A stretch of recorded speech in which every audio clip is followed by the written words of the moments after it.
Dewan Adat Dayak Provinsi Kalimantan Barat melaporkan akun Twitter Niko Silalahi yang sudah membuat kicauan kontroversi ke Direktorat Reserse Kriminal Khusus Polda Kalimantan Barat pada Rabu pagi 2 Februari 2022. Pada proses pelaporan ini, DAD Kalimantan Barat didampingi oleh sejumlah paguyuban etnis lain di Kalimantan Barat, termasuk diantaranya kerabat Kalimantan Barat. Jakio Senior sebagai Ketua DAD Kalimantan Barat berharap dengan laporan ini dapat meredam keresahan masyarakat Kalimantan, terutama di Kalimantan Barat ini, yang dinilai mengandung unsur ujaran kebencian. Niko Silalahi dan orang-orang yang mungkin melakukan hal yang sama, Pak. Saya rasa itu kita perlu melaporkan ini karena kita tidak tahu ya, namanya medsos ini kan bisa saja membawa nama orang lain, suku-suku tertentu. Ya. Tapi saya rasa lebih bagus kita memang lapor ya, karena bagaimanapun juga polisi kan punya alat untuk melacak siapa yang sebenarnya ini. Karena sebagai contoh juga kemarin kita lapor menyangkut masalah lobby ya, poli ya, itu segera dapat ya, kerjasama antara Polda Kalbar dengan Polda Surabaya.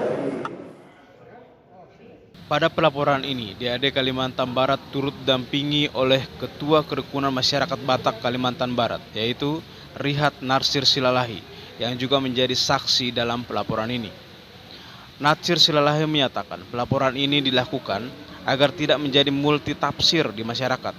Laporan ini merupakan langkah yang positif supaya seluruhnya ditindaklanjuti oleh petugas kepolisian, supaya Niko Silalahi juga mempertanggungjawabkan perbuatannya.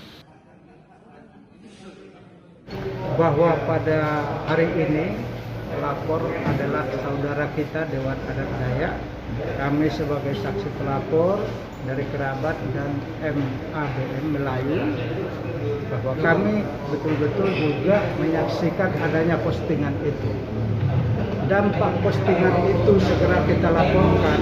Terima kasih kepada DAD yang sudah memperkarsai melaporkan ini. Akibat postingan Niko Silalahi, maksud kita setelah kita diskusikan, ini adalah solusi agar tidak terjadi multitafsir dan hal-hal yang tidak kita inginkan. Kalau multitafsir nanti di akar rumput, nanti lebih sulit.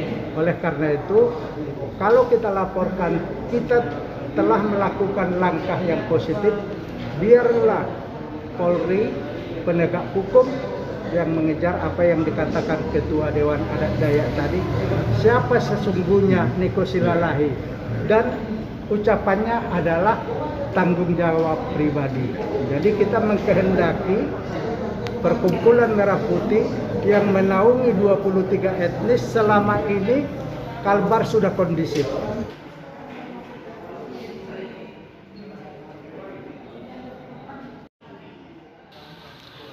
Atas laporan yang disampaikan ke Polda Kalimantan Barat ini diterima oleh Kompol Asep Mustopa sebagai Panit 1 Subdit Cyber Ditreskrim Sus Polda Kalimantan Barat. Ia juga menyampaikan pihaknya akan langsung menindaklanjuti laporan yang sudah disampaikan.